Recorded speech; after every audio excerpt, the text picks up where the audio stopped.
బీమా కల్పిస్తోంది ధీమా. భవన నిర్మాణ కార్మికులకు చెల్లించే బీమా మొత్తాలను పెంచారు. దీనిపై చాలామందికి అవగాహన లేకపోవడంతో పథకాన్ని వినియోగించుకోలేకపోతున్నారు. 110 చెల్లించి గుర్తింపు కార్డు పొందితే లబ్ధి చేకూరుతుంది. పెంచిన బీమా మొత్తాన్ని ఈ ఏడాది జూలై 24 నుంచి అమలు చేస్తున్నట్లు కార్మిక శాఖ విస్తృతంగా అవగాహన కల్పిస్తోంది. చాలామంది పని చేసుకుంటారు కానీ ఈ ఐడి కార్డులు కానీ దీంతోపాటు ఈశ్రమ్ కార్డులు కూడా తీసుకుంటలేరు.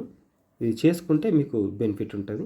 దరఖాస్తు ఈ విధంగా వేసుకోవాలి. దరఖాస్తు చేసుకునేందుకు మీ సేవా కేంద్రాలు మొదటిసారి అయితే ₹110 చెల్లించాలి. ఆధార్, రేషన్, బ్యాంకు పుస్తకం, జిరాక్స్ పత్రాలు, 2 ఫోటోలతో మీ సేవలో దరఖాస్తు చేయాలి. దరఖాస్తు జిల్లా కార్మిక శాఖ అధికారి లాగిన్ వెళ్తుంది. అధికారి పత్రాలను పరిశీలించి ఆమోదం తెలుపుతారు. తర్వాత కార్మికుడు దరఖాస్తు చేసిన మీ సేవా కేంద్రానికి వెళ్ళి గుర్తింపు కార్డు పొందవచ్చు.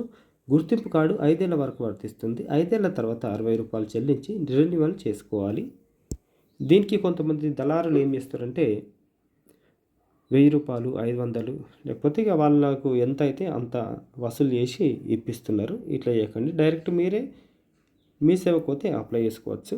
పెంపుదల ఈ విధంగా ఉంది. భవన నిర్మాణ కార్మికుడు సహజంగా మరణిస్తే ₹1,00,000 నుంచి మొత్తాన్ని 2 లక్షలకు పెంచారు.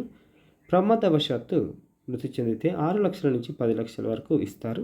శాశ్వత అంగవైకల్యానికి గురైతే 5 లక్షలు, పాక్షిక అంగవైకల్యం కలిగితే 4 లక్షలు కార్మిక శాఖ నుంచి అందుతుంది. వివాహ కానుక కింద 30,000 చెల్లిస్తారు. ప్రసూతి సాయాన్ని 30,000 అందిస్తారు. గతంలో సభ్యుడు చనిపోతే అంత్యక్రియలకు 30,000 ఇవ్వగా ఇప్పుడు దీన్ని తొలగించారు. చాలామందికి అవగాహన లేకపోవడంతో ఎక్కువ మంది అప్లై చేసుకుంటలేరు.